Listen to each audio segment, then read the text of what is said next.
შეიძლება შევხვდროდეთ პოსტი ან ვიდეო იმასთან დაკავშირებით, რომ Jujutsu Kaisen-ის ანიმაციის სტუდიო იცვლება და მაპადან იმ სტუდიოდან, რომელმაც პირველი 3 სეზონი გააკეთა, გადადის JC-ის თავზე. სტუდიოზე, რომელიც ცნობილია One Punch Man-ის მეორე და მესამე სეზონით. და ასევე შეიძლება შევხვდროდეთ ინფორმაცია იმის შესახებ, რომ Jujutsu Kaisen-ის მეოთხე სეზონი, რომელსაც ჭორების მიხედვით JC-ის თავი გააკეთებს, იქნება ფილმი. მაგრამ ეს ინფორმაცია აბსოლუტურად მცდარია. არც ერთი ოფიციალური წყაროდან რაიმე კომენტარი, პოსტი ან განცხადება არ ყოფილა.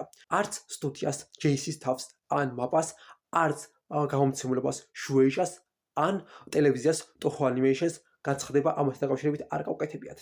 და უფრო მეტიც, არც რომელიმე ლიკერისგან მიგვიღია ეს ინფორმაცია. ერთადერთი წყარო, საიდანაც ვნახე, საიდან წამოვიდა ეს ინფორმაცია და საიდან გავრცელდა, იყო რანდომული პოსტები და ჭორები იმასთან დაკავშირებით, რომ შეიძლება მოხდეს სტაფის შეცვლა, ოკეი? თანამშრომლების შეცვლა სტუდიოებს შორის და ესეც არა მაპასა და JC-ის თავს შორის, არამედ სხვა სტუდიოსთან, მაპასა და IG Production შორის. და არათუ ოფიციალური განცხადება არ ყოფილა, უფრო მეტიც მე ეჭვება მსგავსი რამ მოხდეს. და Toho Animation-ს ან სწრაფია გამომცემლობა Shueisha-ს რაიმე ლოგიკური მიზეზი გქონდეთ, რომ ეს ანიმე ადაპტაცია, რომელიც არაჩვეულებრივია, გადაიტანონ შედარებით ნაკლებად პოპულარულ სტუდიოზე. ყოველ შემთხვევაში ნაკლებად პოპულარული სტუდიო იაპონიის გარეთ.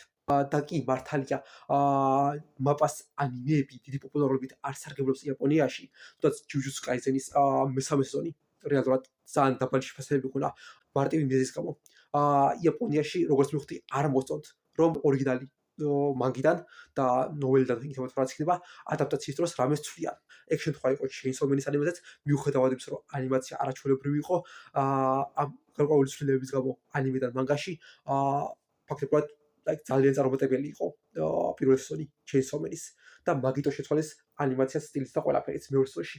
და მაგ შემთხვევაშიც ანიმაციის განხილვის ვიდეოში ვახსენე, რომ Jujutsu Kaisen-ის მესამე სეზონის რეჟისორი შეიცვალა. ანუ მარტივად რომ ვთქვათ, ფანებს რაზეც ჰქონდათ პრობლემა, რომ ერთ-ერთი ადაპტაცია არ იყო, ეგ პრობლემას მოგვარებულია. მიუხედავად რომ არაჩვეულებრივი რეჟისორი იყო, ეს ადამიანი აღარ იქნება მესამე სეზონის მეორე ნახევარზე. და მაგალითისთვის Abe Beginning After the End ეს ანიმე, რომელსაც ყველა ხატაობს იაპონიის გარეთ ანიმაციის გამო, რეალურად იაპონიაში წარმატებული იყო. საკმაო პოპულარობით სარგებლობდა, მიუხედავად კატასტროფული ანიმაციისა. მეორეც ეს ჭორებიც თუ მართალია და რამე ცვლილება მოხდება, თანამშრომლები ერთი სტუდიოდან მეორეზე გადავლენ ან რაღაც მსგავსი, ესეც გარანტირებულად იქნება იმ ვარიანტში, თუ სტუდიო მაპამ კონტრაქტი დადო Netflix-თან, რომლის მიხედვითაც სხვა უცხოურ სტრიმინგ სერვისებთან არ ითანამშრომლებს სტუდიო მაპა და მხოლოდ Netflix-ისთვის აწარმოებს ანიმეებს, ოკეი?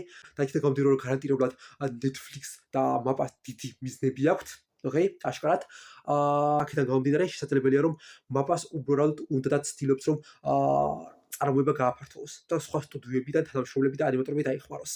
თუ ეს ჭორები გამართლება თავისთავად. სხვა ვარიანტი არ არის. ანუ არნაირად სტუდიო არ იცვლება.